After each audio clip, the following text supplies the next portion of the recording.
बिस्मिल्लाहिर्रहमानिर्रहीम। अस्सलाम वालेकुम प्यारे बच्चों, कैसे हैं आप? यकीनन ठीक होंगे, तंदुरुस्त होंगे। प्यारे बच्चों, आप जानते हैं हम पढ़ रहे हैं उर्दू और जमात है हमारी सोम। इसमें आज हमने जो काम करना है वो है हमारा तीसरा जायजा। और हमेशा की तरह मैं आपको बताती चलूं असातिज़ा कराम को ख़ास तौर पर कि आपने बच्चों से सबसे पहले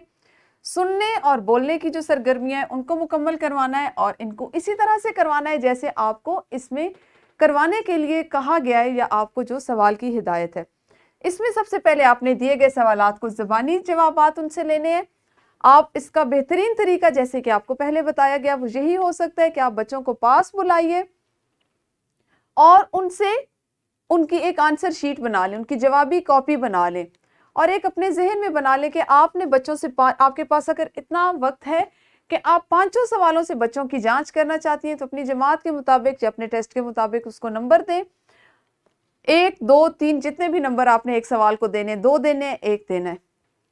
और एक एक बच्चे को पास बुलाकर अपने पास बुलाइए, उससे ज़बानी सवाल पूछिए और वो जवाब उसका जो है उसको उसके सामने उसके नाम के सामने उसके नंबर लगाते जाइए। अब यहाँ पर मजीद एक बात जो आपको बताती चलूँ, ये ज़रूरी नहीं कि हर बच्चे का जवाब दूसरे के जैसा हो या हर बच्चे का जवाब वही हो जो उसको आपने याद करवाया है। कोशिश करें कि उन बच्चों की ज़्यादा से ज़्यादा हौसला अफजाई की जाए जो अपने अल्फाज में किसी चीज़ को समझकर बयान करते हैं। हम यही बच्चों को सिखाना चाहते हैं कि हमारे बच्चे इस काबिल हो जाएं कि वो चीज़ों को समझें और उसको अपने अल्फाज में खुद से बयान करना सीखें। आपने इस पहलू पर ख़ास तौर पर तवज्जो देनी है कि बच्चों को जो असबाक पढ़ाए गए हैं, अगर आपने तंदुरुस्त रहने के लिए क्या ज़रूरी है इसका जवाब एक जुमले में लिखवाया और बच्चा आपको इसका जवाब 2-3 जुमलों में बता रहा है, कुछ और चीज़ों के नाम शामिल कर रहा है, तो आप उसको उसकी बात को सुनिए। अगर वो सवाल के मुताबिक उस बात को समझते हुए जवाब दे रहे, बेशक उसके जुमले वो नहीं है जो आपने याद करवाए हैं, तो आप उसको उसी के मुताबिक उसकी जांच कीजिए, उसकी हौसला अफजाई कीजिए कि बच्चा इतने अच्छे से इस काबिल हो गया कि वो इस चीज़ को समझे और अपने अल्फाज में बयान कर सके। अच्छा जी, उसके बाद है हमारा दूसरा सवाल, नज़्म को तरन्नुम, लय और दुरुस्त तलफ़्फ़ुज़ से पढ़ें और हम आवाज़ अल्फाज की निशानदेही करें। यहाँ पर आप देखिए, आप इसको चाहें तो दोनों हिस्सों को इसमें आपने जैसे सबसे पहले यहाँ पे पढ़ने की एक सरगर्मी है, पढ़ने की जो सलाहियत है उसकी जांच करनी है, तो आप चाहें तो इस नज़्म को दोनों जो हिस्से हैं यानी इसमें जो 2 चीज़ें पूछी गई उनको एक ही तरह ज़बानी करवा सकती हैं। पहले बच्चों से उनकी जांच की जाएगी इस नज़्म को तरन्नुम, लय और दुरुस्त तलफ़्फ़ुज़ से पढ़ने पर। आप ऐसा भी कर सकती हैं कि आप किसी बच्चे से सिर्फ इतनी से नज़्म का हिस्सा सुने, किसी से इतना और किसी से इतना, या आपको जैसे सहूलत हो आप चाहती हैं तो यूं भी आप सुन सकती हैं, 2 अशार सुन सकती हैं। ये तो अब आप पे मुनहसर है कि आपके पास वक्त कितना है, आपकी जमात की तादाद कितनी है और आप इसको किस तरह से लेके चलें। लेकिन कोशिश करें कि बच्चों को हर बच्चा आपके पास आए, इस जायज़े को इसी तरह से मुकम्मल करवाया जाए। आप अगर गौर करें तो ये जो चीज़ें ये आपके सालाना इम्तिहान की तैयारी हो रही है और ना सिर्फ बात से यहाँ पर ख़त्म हो जाती है कि हम अपने बच्चों से सालाना इम्तिहान की तैयारी करवा रहे हैं, बल्कि अगर आप इसको वसी बुनियाद पर सोचें, वसी पैमाने पर सोचें तो आपको पता चलेगा कि आपका बच्चा पूरा साल इतना आपने उसको सिखाया है कि अब इस काबिल हुआ है कि वो इन चीज़ों को इतने बेहतरीन अंदाज में कर सके कि अगली जमात के लिए ये उसके लिए एक सीढ़ी का काम दे, कि वो सीढ़ी पे इतने एतमाद से चढ़ सके, इतने एतमाद से उस पर पाँव रख सके कि उसमें लड़खड़ाहट ना हो, उसको सहारे की ज़रूरत ना हो, बल्कि वो अपने पूरे एतमाद से उस सीढ़ी पर खड़ा हो सके, जम सके। और ये हम चीज़ें कैसे सिखाते हैं? जब हम उसकी सुनने की, बोलने की, उसकी पढ़ने की सलाहियतों को, और अगर तरन्नुम और लय की हम बात करें तो बच्चे खुश हों इस बात पे, बच्चों की हौसला अफजाई करें कि वो नज़्मों को गा कर तरन्नुम के साथ पेश करते हैं। इसमें उनको किसी भी तरह से मना करने की, हंसने की, बल्कि अगर कोई हंस भी रहा हो तो उसकी हौसला अफजाई करने की ज़रूरत नहीं, उन बच्चों की हौसला अफजाई करें जो, क्योंकि देखें हम सब इस बात से वाकिफ़ हैं कि हमारी जमात में अगर 15 बच्चे हैं तो उसमें से 3 बच्चे बहुत अच्छे हैं, 2 या 3 बच्चे ऐसे हैं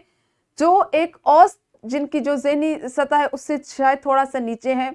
6-7 बच्चे ऐसे हैं जो कमोबेश एक ही सतह पर सोचते हैं, समझते हैं। تو ہر بچے کی شخصیت، اس کی سوچنے کی اور سمجھنے کی صلاحیت دوسرے سے مختلف ہے۔ خدارا ایسا مت کیجئے کہ آپ سب بچوں کی جانچ ایک ہی طرح سے کریں۔ ہو سکتا ہے ان اشعار کو پڑھتے ہوئے کچھ بچوں کا ترنم بہت اچھا ہو، کچھ بچوں کی لے بہت اچھی ہو، کچھ بچوں کا ترنم اتنا اچھا نہ ہو لیکن ان کا تلفظ بہت بہترین ہو، کچھ بچوں کے جسمانی حرکات و سکنات اتنی بہترین ہو کہ وہ اس کی اگر کہیں پہ کمی رہ رہی ہے تو اس کو پورا کر رہی ہوں۔ آپ ان تمام چیزوں کو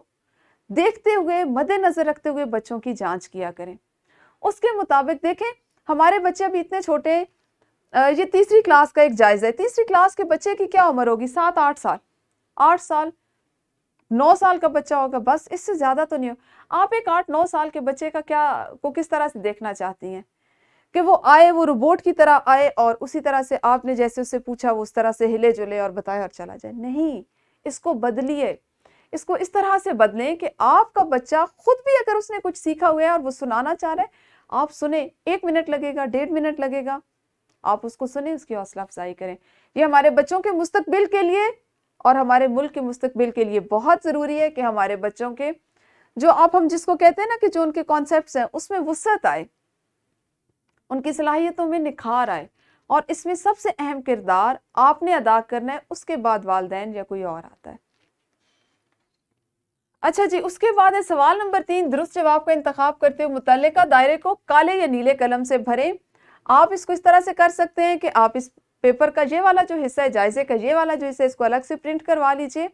اور یہاں پہ بچے کو اس کو الگ الگ جلدی جلدی خود سے کرنے پر اس کو آمادہ کیجئے یا اس کی حوصلہ افزائی کیجئے۔ سوال نمبر 4 ہے آپ کے پاس، درج ذیل سوالات کے مختصر جوابات تحریر کریں۔ آپ جانتے ہیں یہ 6 کے 6 جو سوالات ہیں ہمارے جو اسباق ہیں ان کے متن سے لیے گئے ہیں، انہی میں سے اٹھائے گئے ہیں، لیکن میں آپ کو دوبارہ بتاتی چلوں، ہو سکتا ہے کہ یہ جو سوالات ہیں یہ ہماری مشقوں میں شامل نہ ہوں، سبق میں موجود ہیں، مشق میں شامل نہیں کیے جاتے عام طور پر، یہاں پر نئے سوالات اخذ کیے جاتے ہیں یا نئے سوالات دیے جاتے ہیں۔ اسی طرح اگر ہم دیکھیں تو سوال نمبر 5 یہ ہے ہمارے پاس، فعل ماضی حال اور مستقبل کی تعریف کا یعنی حصہ قواعد سے شامل کیا گیا ہے، اور یہ وہ چیزیں ہیں جو بچوں نے پڑھی ہیں، سیکھی ہیں۔ یہاں پر آپ کی میں دلچسپی کے لیے ایک اور بات بتاتی چلوں کہ آپ نے دیکھا ہمارا پہلا جائزہ جو تھا اس میں ہم نے اسم معرفہ اور اسم نکرہ پہ سوال شامل کیا، ہمارا جو دوسرا جائزہ تھا اس میں ہم نے استفہامیہ جملے اور اس طرح کے جو ہم نے چیزیں سکھائی تھی اس کو شامل کیا، اور ہمارا جو تیسرا جائزہ ہے اس میں ہم فعل ماضی حال اور مستقبل کو کریں۔ کہیں پہ بھی ایسا نہیں کہ ہمارے جو جائزے شامل کیے گئے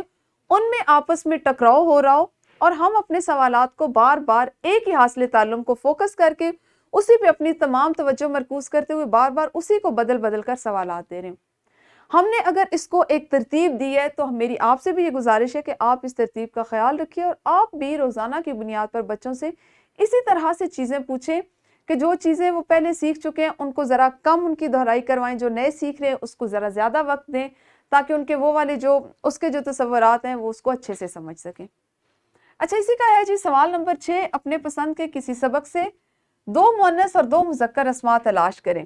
اب یہاں پہ اگر آپ سبق کی بات کرتے ہیں تو بچوں کے ذہن میں بہت سے الفاظ خود سے آ جاتے ہیں جو اس درجے تک وہ پڑھ چکے ہیں،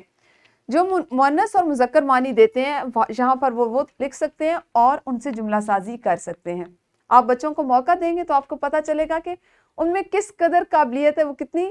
منفرد صلاحیتوں کے مالک ہیں اور وہ کتنے اچھے سے پرفارم کرتے ہیں۔ ان جائزوں سے بچوں کی جانچ کا مقصد ہرگز یہ نہیں کہ وہ اچھے نمبر لے رہے ہیں یا نہیں، ہم یہ دیکھنا چاہ رہے ہیں کہ بچہ کتنا، ہم اگر ایک مختلف طریقہ تدریس کے ساتھ اس کو لے کے چل رہے ہیں تو وہ اس چیز کو کتنا سمجھ رہا ہے، اس پر، اس کی شخصیت پر اور اس کے جو تعلیمی قابلیت ہے اس پہ اس کا کتنا مثبت اثر ہو رہا ہے۔ اپنا خیال رکھیے، کل ملیں گے ہم انشاءاللہ اپنے اگلے سبق کے ساتھ، اس وقت تک اللہ حافظ، شکریہ۔